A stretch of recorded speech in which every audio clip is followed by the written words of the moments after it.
Good morning, good afternoon, good night, whatever time you're watching this. As always, thanks for watching Common Sense Fishing. So, today's live stream is going to be all about supporting Team Mason, putting out Team Mason, seeing if we can get other people to go support him. A lot of you guys know who he is. If you don't, look him up. Make sure you drop some support. Facebook page follow. They have merch for sale. So, talk about that a little bit. But the main thing we're going to be talking about tonight is going to be we're going to be fishing New Hogan tomorrow. Some post spawn fishing tips. This is going to be a short little video. I've got a lot of fishing stuff I'm getting ready for tomorrow. I've got some big plans. I've got some backup lures that I'm going to toss. Jig, LV 500, Ned rig, Nico if I have to. But I'm going to try to avoid that stuff. Throw some top water, a spinner bait, and a swim bait hopefully tomorrow early morning. I'm gonna try to get there before the sun gets up, that way I can get out on the water and get some fishing in. Head towards some spawning flats and go start finding some main lake points or big structure near the spawning flats, and then start working my big S waver and a couple other baits. I'm gonna take an LV 500. I know that there is striper in that lake. I'd be more than happy to catch a monster striper as well as a monster bass. So we're going to be throwing things like the LV 500, a big S waver, swim baits. I've got a Huddleston, got a big jig. Again, the LV 500 and the S waver are going to be two go-tos that I hope I get a fish on for both a striper and a bass. But if not, I've got a jig that I can toss up. And if it's a really tough day, I've always got my good old Ned rig, Nico rig modifications, and drop shot, stuff like that, shaky head. I don't want to finesse fish if I don't have to. So we're gonna be trying to power fish for most of the morning and afternoon, and we'll be trying to fish however we can throughout the day on whatever bites on whatever. So I'm looking forward to having a great day tomorrow. Hey, Charles Chuck, nice to see you on tonight. I'm hoping to bring you guys a great adventure out there at New Hogan, as well as my little mutts are going to be out with me, or one of them.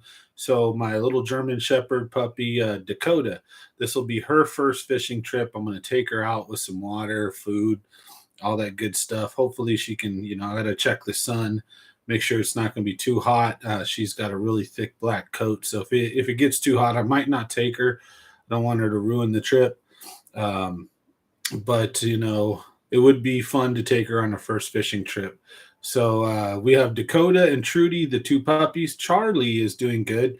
He got hit by a car the other day, so we had just dealt with all his drama, getting him fixed, and got him all his shots and got everything hooked up, and he had been doing good.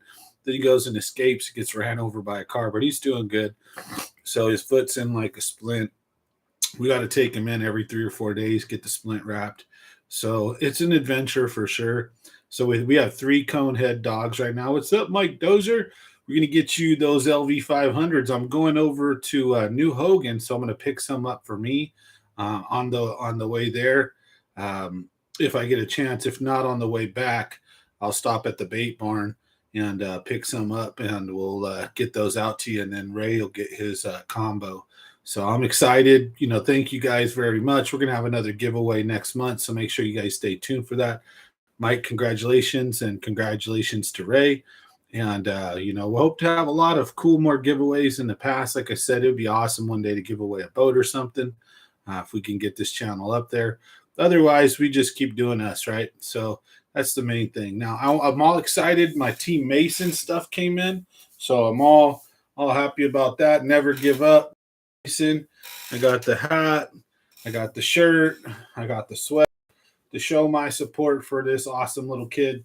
So if you don't know who Mason is, look him up. He's a kid that's been battling a form of brain cancer for like the last many years. And boy, has it been a crazy struggle for him. So he can always use your prayers and support. And I like to support local, support good causes. If you guys didn't know, I'm sure most of you guys do. We do the toy drives every year, take people on fishing trips. So we're already doing that. Hopefully we can get some people that are interested in going on some fishing trips. So if you guys are, reach out to me through Facebook or however else you want, Instagram, email, whatever, text, phone, whatever, if you know who I am. Personally, reach out. I'd be glad to take people on fishing trips for unopened toys or cash. And then at the end of the year, I'm going to take care of Christmas for as many kids as we can. So we already got a bunch of bikes set up. We got to go get some more stuff. But yeah, we haven't gone on any trips yet. So me and the wife worked out some money, bought some stuff for the kiddos. So hopefully we'll get some people interested in going fishing here soon as the weather warms up. And, we've got all year till Christmas. So we do a lot of fun things here on the channel. And that a lot of that's thanks to you members and subscribers. So thank you very much. Now, with that being said, I'm going to be out at New Hogan. We're going to be tossing reaction power fishing to try to get a big bass or a big striper. Gerbs, how's it going? Yo, yo. So nice to see you on tonight. So I'm excited. I'm going to be a first time at the lake, never been there before. So we're going to take it slow. Main goal is going to be to catch some fish, but I've never been there before. I have no idea where to fish, what to not fish. So I'm just going to go give it my all. I've already got some ideas on probably where I'd like to fish on the lake. So there'll be a couple of spots that I'm going to go straight to based on Google Earth. And we'll see if it pans out and if it works out. It's a fun one. So if I get skunked, no matter what, you guys are going to see that video. So I'll be posting that soon. Tomorrow for everybody, the Delta fishing trip should be dropping for everybody. So we had it for members, early access. So you guys should see us launching out of the Lazy M, catching a couple 3-pounders and some 1 and 2-pounders and, some dinks, having a good time. Maybe 11-pound bag or something for our best 5, maybe 12 pounds max. But we had a great time. Me and Mad Bass, we went out there and smacked him. He did a lot better than me, so he did good. He put a lot more fish in the boat. I still almost think I got a limit, but not of keepers. I had 5 fish, but they weren't. I think I got about 4 keepers, 3 or 4 good keepers or decent ones, and he did a good job himself. So between the two of us, we probably had around 12 pounds, if that, 11 and a half, something like that. So close to 12. But fun day, beautiful, beautiful scenery. We got some good shots, the boat smashing around, beautiful sunrise. We were on the water before the sun was up. So look forward to that. Smash that like and, leave a comment if you guys get a chance. That video will be out tomorrow morning. So like I said, I'm super excited. We've got Hogan tomorrow. My Team Mason stuff came. I'm going to sport this in tomorrow's fishing trip and put that out there. I'm going to also be fishing with Jig Sucking Lips jigs. I'll be fishing with the Green Tackle Box jigs and also their hand-poured Ned rigs and stuff like that. Then we're also going to be switching over and using Ansky's Tackle Box stick baits. And we're going to be using some of his craw trailers on our jigs. So we're going to be using local bait maker stuff from local guys, putting out local stuff. And we support local as well as just homemade and quality. So we'll be out there on the lake throwing their stuff along with some power techniques, like I said, like a spinner bait, a crank bait, S-waver. But any soft plastic or jig is going to be coming from local people here, as well as the Ned rig drop shot stuff. So excited to get out there and put it out there for the local bait makers and stuff like that. So thank you guys for your support as well. So you'll be putting those out, little videos out on YouTube as well as Facebook. Probably tomorrow's trip, I'm going to break down into 3 or 4 videos, make a couple different videos. One will be how to break a lake down that you've never been to before. We'll include some footage of the lake. We'll do some footage of Google Earth, and we'll mash it all up and we'll create a little video. We'll release that. And we're also going to do some kind of how-tos, tips and tricks for line, rod, reel, knots. We're going to try to get a couple of videos out of this one trip and hopefully catch some decent fish for you guys and gals, and have some great content for you, because I thank you very much for being here, for supporting the channel. So I'm excited. I haven't been doing a lot of fishing the last couple of weeks, been busy. had a lot of stuff going on with the dogs, with life, getting hit by the car, the puppies. I've been like a big babysitter the last week with these puppies with the cones on their head smashing into stuff. So it's been a fun wild ride, but back to the water. We're gonna get back on the water. We're gonna have a fishing report for you guys, let you know how new Hogan was. Those videos will be out, and then we'll be back to post spawn fishing tips, as well as we're gonna start getting into early summer and when the weather warms up, dropping and raising barometric pressures, changes in basically weather and patterns, and kind of how to figure the fish out when your lake switches, flops, flips. There'll be times during the summer when the shoreline's littered with hundreds of fish. There'll be times during the summer when there's an occasional fish here and there, and a lot of them are in 30 to 50 feet. A lot of deep fish or either suspended fish. They'll be all over the place, different times of the early summer through summer and the late summer. And then during this time, post spawn before summer, there's a lot of temperature changes that can occur where you can go from 60 degrees one day to 80 degrees, back down to 60 to 70, from rain and wind, or either cloud cover to bluebird sky. So there's a lot of crazy different weather you're going to be seeing in the spawn, or sorry, in the spawn and post spawn, basically in the spring and fall. And the spring and fall can kind of mirror each other, or reflect each other, so to speak. They're very similar, not quite the same, but very similar. And so when you have all these wild weather patterns coming in with the temps going up and down, barometric pressure going up and down, the fish react to this a lot. So it can have a big, profound effect on what the fish do and how you're going to want to attack fishing going out. And usually post, front, cold front, the first few days of the cold front can be good. The first day, maybe two, but once you've got a cold front, or the cold front's passed and it's slowly starting to warm up, those first few days can be tough. But once the barometric pressure is rising enough and it gets to a certain point, and the temperature warms up, those fish turn on. And what do I mean by that? Barometric pressure, well, pressure and temperature correlate. So when a system comes in, say it's a low pressure system, that means that the pressure on the air will become lighter. So there'll be less pressure on the water. So what will happen is you're going to have a low temperature when you have a low pressure. So low pressure just means a cold front, basically. High pressure means a hot front, or a high temperature system is coming in.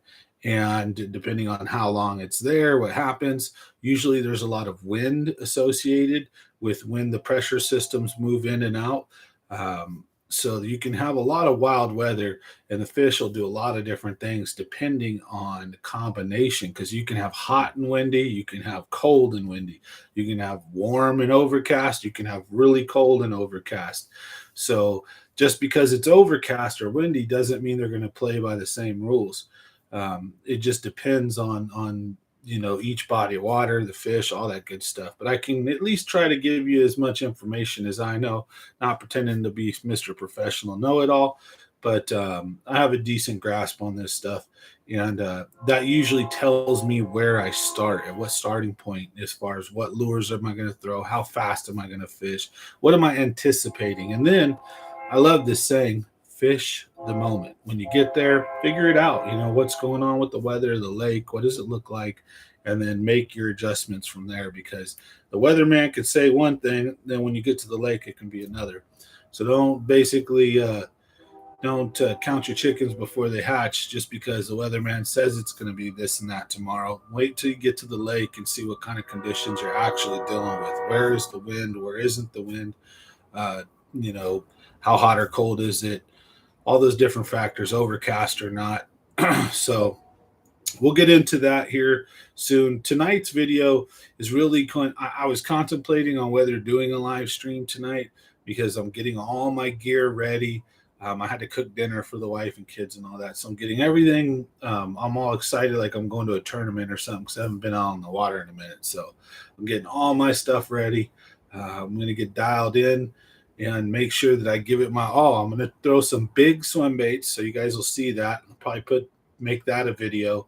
and whether I get one or not, we'll release it and at least show you guys like what is my thinking when throwing them. What am I throwing them on? What line? What rod? Reel? How am I working them? And then where am I fishing them? And then you guys be the judge. Am I doing it right? Am I doing it wrong? And we'll know for sure whether I catch any big fish or not, right? Or any decent fish if I'm doing it right or not.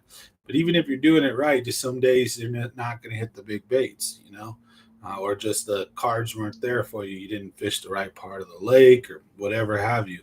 So I'm hoping to, at least, if anything, just see some monster followers. Hopefully, get a monster striper. I would prefer a monster bass, but new time out there, first time out there, new Hogan. So wish me luck. Like I said, super excited. Um, we got a live stream that I'm planning on doing from the lake if I have reception. So I don't want to promise anything right now. We'll see when we get there. But if everything works out, I'll have my solar battery charger and I'll have the phone set up somewhere on the boat. And we'll try to live stream from New Hogan, especially if I get into some fish or a decent one. We'll live stream it um, and go from there. We'll see how tomorrow goes.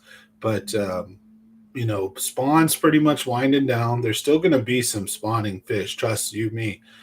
There's still going to be bedding fish. Certain areas of the country spawn's probably barely turning on or just turning on. Other parts is probably way over. But even then, there's always going to be early spawners. There's always going to be late spawners. You might see a fish on a bed in June, depending on where you're at. So I think that, pretty much in our area, California, Central Valley, Mother Lode, Delta stuff, we're winding into that final last, let's say, few weeks of spawn. There, where you're going to get this last week of April, we might get a week or two into May, and then it's pretty much done. May and beyond, it's going to be post spawn. The fish will be going through all kinds of different phases. There'll be times when they're just crushing and they're active. There'll be times when they can be super hard to find and catch. They'll be suspended, moving around, chasing bait fish. So you have to move around and chase them and find them. And then when you find them, it's just either A, waiting for the bite window, or B, trying to trigger that bite window by getting a reaction strike, finding them on your fish finder, using the right stuff, spoons, LV 500s, whatever you have to, jerk baits, depending on crankbaits, swim baits, depending on where the fish are at, schooled up, and what they're doing. The fish are going to start to be on the hunt for food. They're not going to school up just yet, but give it another few weeks. They'll start schooling up and they'll start moving around again in big old rat packs. They'll start pushing bait into areas, especially when the fry get bigger. The 1 to 3 pounders are going to all school up on these fry. So figuring out what the bigger fish are doing, that's going to be the key. A lot of the times the fry, once it gets long enough into the year, especially at these mother lode lakes, they get pushed down into the deeper water or into structure and creek arms, boulders, rocks, wherever they can try to hide. Usually they're up shallow, but after a while they'll start spreading out, in which case if the bass can corral them and force them into areas, especially if you got a big bunch of fry, and push them into an area, just like a school of bait fish, and they'll feed on them. But it's going to be the smaller fish. So mark my words, you're going to probably be catching a lot of smaller bass right now, unless you're throwing reaction power fishing baits like spinner baits, crank baits, top water, and probably fishing also finesse, but in the deep, a little bit deeper than where the current males are at. And use your fish finder. Look for suspended fish, because those are probably going to be the females. If you see them out over 10 to 20 feet of water, they're a few feet off the ground or in the middle of the water column. Unless you see a bunch of them, then they're probably carp. But if you don't see a bunch of them and there's just one here, one there, then it's most likely a bass.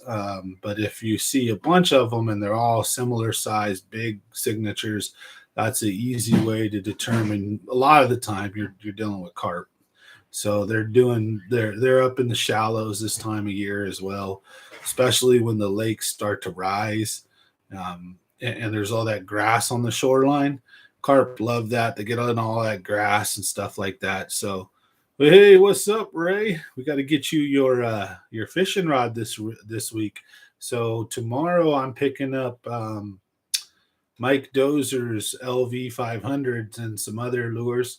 I'm heading out to New Hogan, so if I get a chance, I'll pick up your combo then. If not, I'll head to a different store and probably have it by this Friday or something. We'll meet up and see if maybe you can meet me in town or somewhere around here, and we'll get you your combo. So congratulations to Ray and Mike. They're the winners of our last members giveaway and our subscribers giveaway. So congratulations to you guys. But yeah, I'm just on here quickly tonight to let you guys know, about New Maloney's. I've told you, or not sorry, New Hogan. I had talked about it last time. And I think what I'm going to do now is at least once a month, maybe twice a month. It just depends. We'll hold a vote on the channel's live streams, and you guys pick a lake or a spot, and I'm going to go there and fish. And so that's what we did. And I'm going to New Hogan. I'll be there tomorrow. Um, Post spawn is what I fully expect to be fishing, shallow to maybe 25 feet deep at max. We're going to be using reactionary stuff. If you guys are fishing the local lakes, that's what I'm going to recommend you guys do. Even if you're out of state, I think a lot of fisheries that are in warm water areas, Texas, Florida, California, any of the stuff like that, that's more south. You guys are probably, hey, Racho, you guys are probably definitely in mostly post spawn with some late spawners. But like I said, if you want to catch a lot of fish, now's the time to do it. You'll notice a lot of people on Facebook or other areas posting, 40, 50 plus fish videos, because this is the time to do it. There's going to be a lot of males up shallow right now, a lot of fry up shallow, and a lot of fry garters and a lot of fry eaters for like the next month. So the females will be shallow as well, coming in and out. They'll be eating things like bluegills. They'll be eating things like smaller males. They'll be eating things like the fry in a few weeks to months when they get big enough. So like August, July, late July and August, the females will start turning on the fry, all the way into September, October, November. They'll eat on them just like a school of shad, basically, until they get so big that they're just not really interested in them anymore. The 1 to 3s, anyways. Big mamas will eat a bass up until like I said, there's a video of like a 10 or 12 pounder eating a 4 pounder at Bass Pro Shops. So they'll still eat them, you know.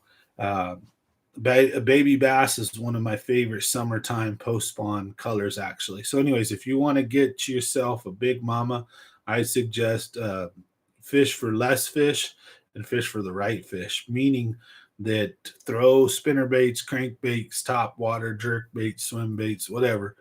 Throw reaction and power fish from shallow down. If you notice you're getting nothing but dinks, focus a little bit outside of that area and a little bit more down. Use your fish finder if you can find, schools or either a suspended fish.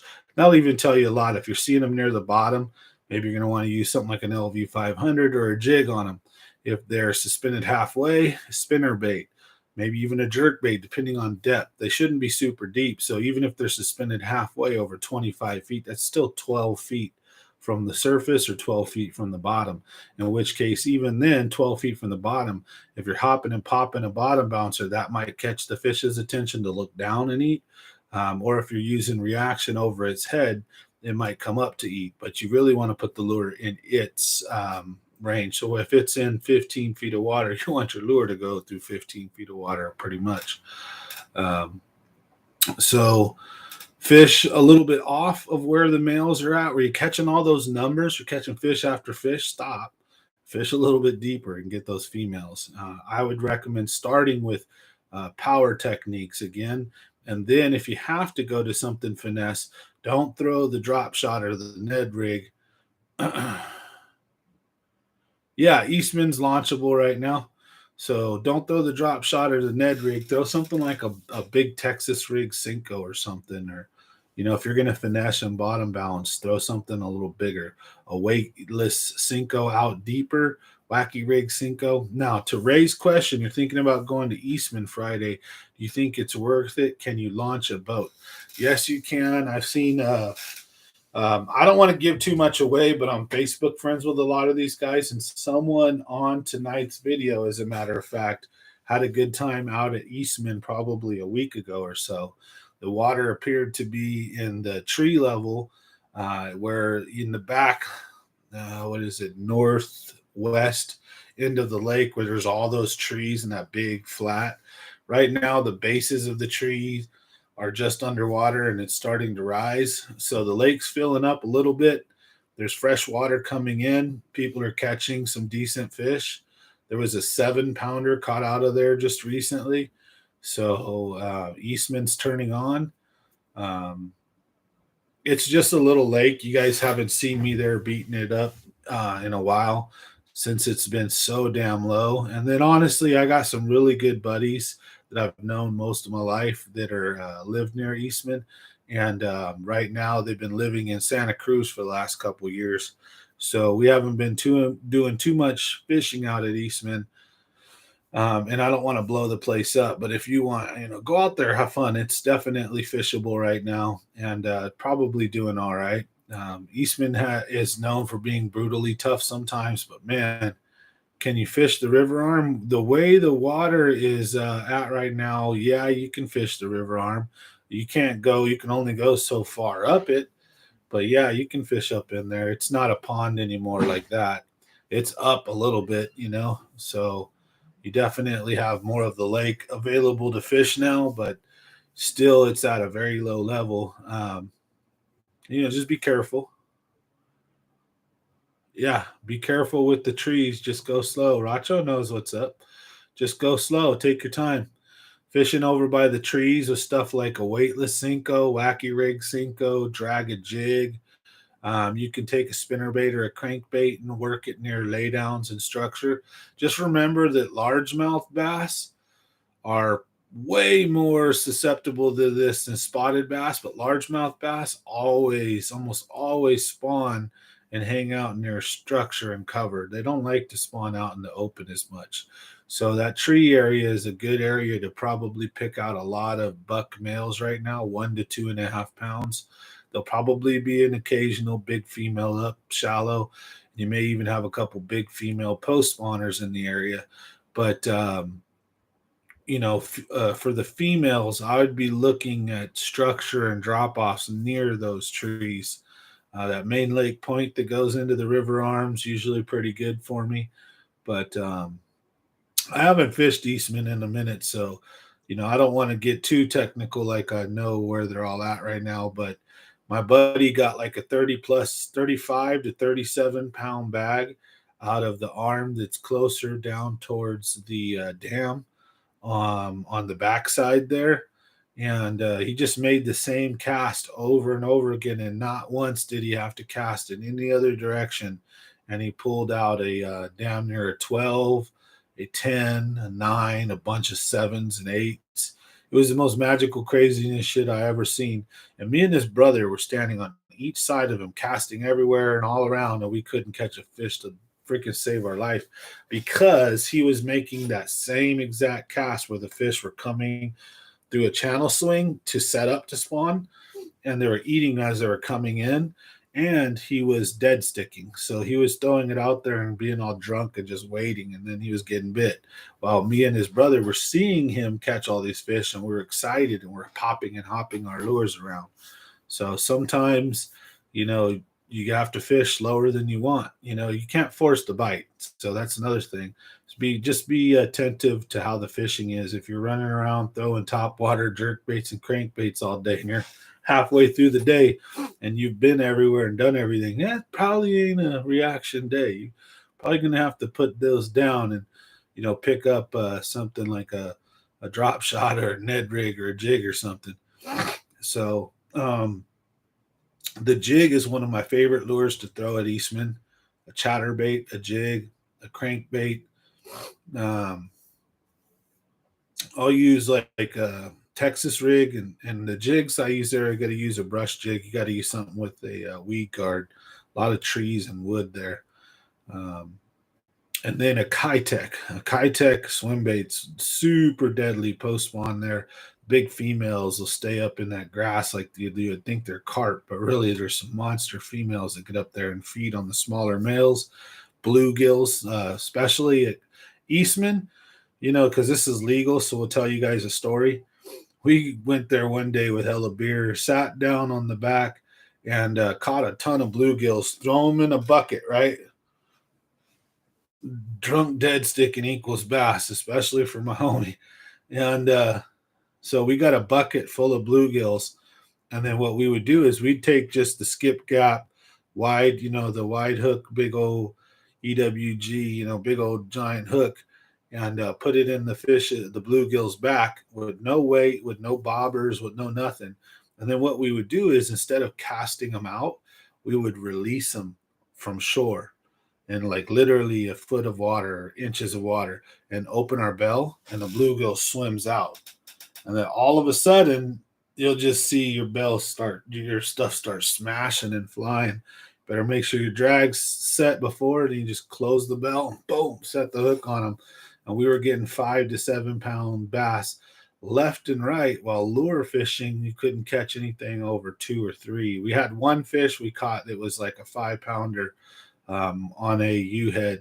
But if you were throwing live bluegills, you were getting 5 to 6 pound bass like constantly with the occasional monster coming in. And it was a great day out there. So that's another tip is this is perfectly legal if you do it the right way is just go out with a little bucket and get some worms or get some stuff and catch some bluegill. If you're just for fun fishing and you're not super bass holed out, like, oh, I got to use lures. If you want to crack at one of your PB bass, of course, if you tell someone what you caught on, they're going to be like, oh, it's cheating. But I'm just saying, if you want some fun, you want to go catch a monster this summer, throw bluegills on. That's why I do things like spinner baits and crankbaits, especially at Eastman. I'll slow roll them, and those Kitechs, just tick them and slow roll them. And those, see, the cool thing about a Kitech is it's weedless. The hook is buried into the swim bait, and you can cast it. You can get a weighted hook. You can cast it way out far and let it sink down. Eastman's not very deep; it's kind of shallow lake, so you can slow roll it over the bottom. You can cast parallel. You can cast into all that grass, all those purple flowers and all that grass, and just drag it through. And when there's a fish just sitting in that grass waiting to ambush, kind of like the delta, they'll boom come out and smack your stuff. Sometimes it's just a little tick, big old fish. So Eastman's a fun lake. I'm half tempted to go fish Eastman myself here in the next couple of days, and just get out and go have some fun. So with the weather warming up, I got to save some time open for doing some heating and air conditioning. But man, I'm excited to go out and do some fishing. So New Hogan's next on the hit list, and then after that, I think I'll probably go to Eastman, maybe the Delta. We're gonna do some Delta fishing. Then I'll be back at probably McClure or New Maloney's. I'm assuming McClure. I'm gonna get back to McClure, my little stomping grounds, and go out into like Cotton Creek and go throw some stuff. This is that time of year that the bass is you can get a lot of numbers. Getting big ones is a little bit harder at McClure, but they're there. So just fish a little bit deeper. So I'm excited. Hey, Team Mason, I'm stoked my stuff came in. So again, if you guys get a chance, go Google or check out what Team Mason is. Show some support. Little Mason could really use the prayers and the help. I like to support local and support a good cause. With that being said, I was just wanting to have a nice little short live stream tonight just to let everybody know I didn't forget about you guys. I got plans to do a live stream tomorrow, and we might be doing, a live stream from the lake. So I'm hoping if everything works out, we'll be live streaming from New Hogan. It just depends on reception up there and where it's at. It doesn't look like it's going to be like I might not have reception because it's over by Salt Springs, Valley Springs and all that, a couple hours away over by Comanche and all that. And it's so, let's meet Friday at Eastman. All right. I might be down if we do it earlier. because I think Friday. See, I was thinking about going like Thursday or something maybe because I think Friday I'm leaving to go to Bass Lake. So we'll do a video of that too. So Bass this weekend, Saturday and Sunday, I'm doing a trout derby with Mike Beltran, also known as Fisherman on Facebook, and we're going to be doing the Bass Lake Annual Derby, trout derby that they have. They got like a couple of $10,000, $5,000, $1,000, whatever tag trout, then a bunch of $100, $20 trout, stuff like that. So we're gonna go take my boat out there with some power bait and some worms and stuff, and we're gonna go just hang out, drink beers, and see if we can catch us a tag trout worth some money. So we'll do a video on that. So I know it's not bass, but hey, it's fishing. It's a fun adventure. We're outdoors, and we'll see if we can catch some money, right? So that ought to be fun. I'll be doing that this weekend at Bass Lake. So I think we're looking at heading up Friday afternoon, Friday night. But I'd be super down to go out to Eastman like Friday early morning and fish with you to throughout most of the day. Then I can bring the boat back, get everything ready, and then take off. And then the boat can charge all Friday night. And then Saturday, Sunday, we'll have it for the Bass Pro Trout Derby. So, hey, I'll be doing a trout derby. So, common sense fishing, be out there trout fishing. I'll catch whatever bites the hook. I told you guys a story about Monterey when I was a kid. I was like 15, 16. We were in Monterey, which is where I was born.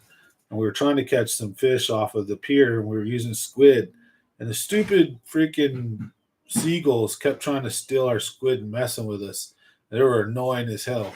So I started intentionally casting my bait and my stuff rainbow cast, because we were casting it out and the seagulls would swoop. So I started casting my stuff way up in the sky, straight up and down. And then if they didn't mess with it, they didn't mess with it. But occasionally it happened towards the end of the trip. We got a seagull, picked up the bait. I fought it, and I'm all reeling it in, laughing like, screw you, seagull. And some people started getting hella mad at us. I can understand it was a stupid thing to do as a kid, right? But we were having fun being dumb. We were seagull fishing because the seagulls wouldn't leave us alone. We weren't catching anything when the squid did hit the water. And then while the squid's in the water and we're watching our poles, the seagulls would creep right up next to you and try to steal your squid out of your little box or whatever. And I lived right there, so I didn't bring all this shit. I just brought a little bag. I bought the squid right there from the little spot right around the corner, and the little bait shop. And so all I had was a bag, and the seagulls just kept getting into it. It was so frustrating. So the good old be wary when someone says that, right? I'll catch anything that hooks because they probably will. Your cat, your dog, the seagull, the bass, the trout, whatever. I'm just joking, but literally, I did catch seagull. I wouldn't want to catch a cat or a dog. I think in the same last time I told you guys, I'd made a similar joke, and I told you guys about how I caught my cat one time. So that sucked when my cat decided it wanted to play with my square bill crankbait and jumped up and started swatting at it and got hooked and then flipped out and got even more hooked. And then I had to tackle the stupid thing with a towel, hold it down, and get it all unhooked. Nightmare. Man, that stupid cat. I love that cat, but he scratched me up, messed me up good. And I didn't entice the little booger either. The crankbait was there minding his own business, and the cat just decided he wanted to mess with it. So curiosity killed the cat, right? But anyways, yeah. So tonight, I didn't have a bunch of stuff prepped. I could talk about a lot of stuff. I could go grab some gear out of the boat right now. We could talk about it, but really, I have a lot of important stuff I got to get done tonight. So I just want everybody to know I haven't forgot about you guys. I want to make sure we're consistently hitting these live streams Monday, Wednesday, and Friday, as the Google and YouTube algorithm really feeds on that consistency. So I thank everybody for hanging out tonight. Smash that like button, and we'll see you guys hopefully tomorrow on the water at New Hogan. If not, you guys will see me for sure Friday. Um, Well, depends. I'm going up to Bass Lake, so I might have a short live stream Friday, in which case we'll probably live stream the Trout Derby Saturday and Sunday. I don't know if you guys are interested. I know people do stuff with the friends, family. Weekend is not usually the busiest times on YouTube. So if you put videos out, most people do not release videos on the weekend. They're just not a lot of viewership. So usually you wait Monday through Friday. But if your guys are interested, I'd be more than happy to live stream from Bass Lake for the Saturday and Sunday Trout Derby there. So, but thank you guys for hanging out tonight. Go Team Mason. I'm just was super stoked to see my stuff come in. I got to get back to tying up my gear, getting all my stuff prepped, and good thing I just remembered my boat isn't charged. So I need to take my extension cord, hook it all up. So, anyways, thank you guys for watching tonight. Smash that like button, and we'll see you guys on the next one. Tight lines, everybody, and just we'll check in and we'll see you guys Wednesday and hopefully tomorrow. Thanks for watching.